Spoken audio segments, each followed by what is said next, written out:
Hello and welcome to African Real Estate TV. In this episode, we shall look at 5 historical happenings that took place before Kenya gained independence.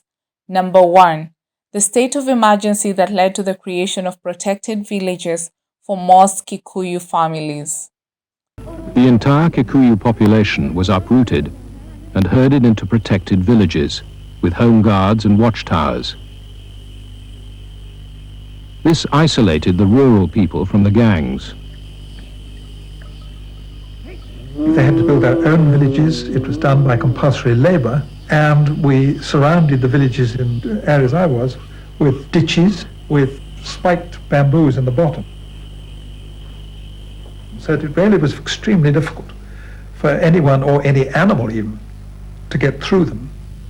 Villagization removed the Kikuyu people from their farms into glorified concentration camps, where they were given 23-hour curfews, and as a battle measure, it was very effective. It stopped food supplies to the forest.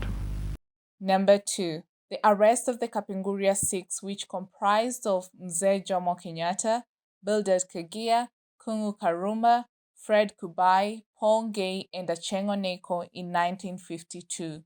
Number 3, the Kapenguria Six trial that took place in Kapenguria following the capture of the nationalists.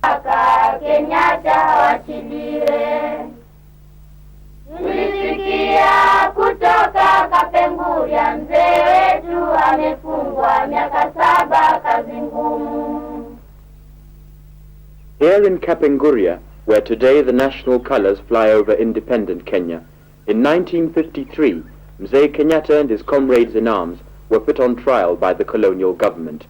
It was a judicial farce, and Mzee Kenyatta stated in court, "This case has been arranged to strangle the Kenyan African Union, the only political organization which fights for the rights of the African people." And he said, "What we have done and what we shall continue to do is to demand the rights of the African people. Our land was taken away. We were subjected to humiliation. We shall not accept that, whether we are in jail or out of it. I am not asking for mercy at all. We are asking that justice may be done and that the injustices that exist may be righted." Number 4, the capture of Dedan Kimathi in 1956. We do understand and realize the fears of the European minorities in Kenya. They regard or link Jomo Kenyatta with Mau Mau or terrorism. But we, the African people, know that he is a sincere leader of his people who had devoted all his time to the benefit of the ordinary man. In October 1956, the most wanted Mau Mau fighter of all, Dedan Kimathi, was captured, then tried and executed. The war against the gangs was all but over. Officially, more than 11,000 Mau Mau had been killed. Those left in the forest posed no real threat. To avoid more African unrest, the colonial secretary, Alan Lennox Boyd, persuaded the settlers to accept an increase in the African share in government. The British were now keen to release the remaining detainees. But these were mostly young and violent. They had resisted all attempts to make them confess the oath. In the camps, they were out of control.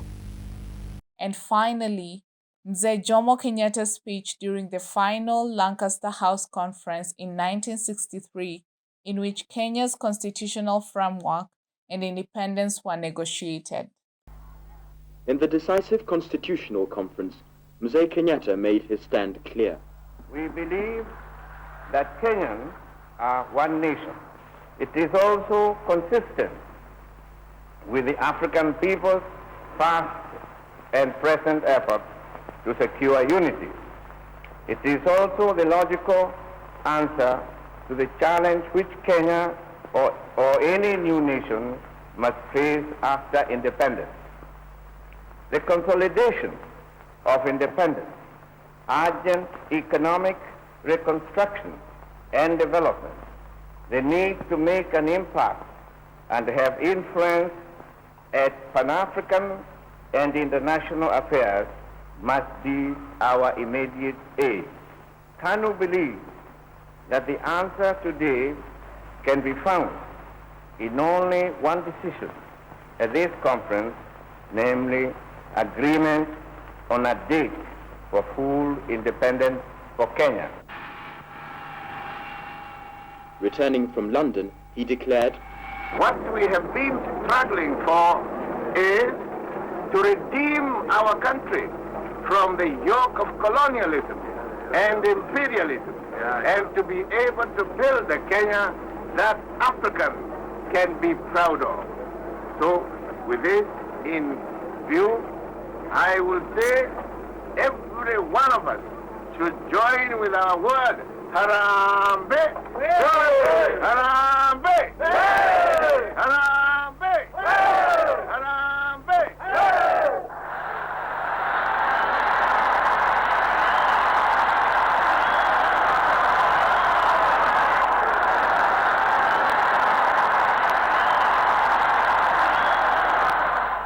In June 1963, Madaraka, or self-government, came to Kenya.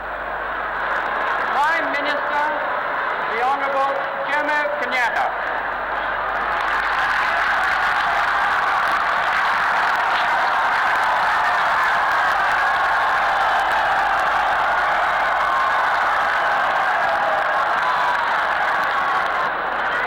Uhuru!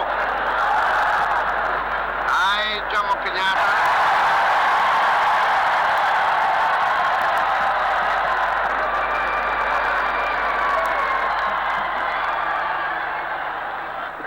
ladies and gentlemen, this is one of the happiest days of my life. 6 months later, on the 12th of December 1963,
Uhuru had come to Kenya, and Kenyans became masters of their own destiny.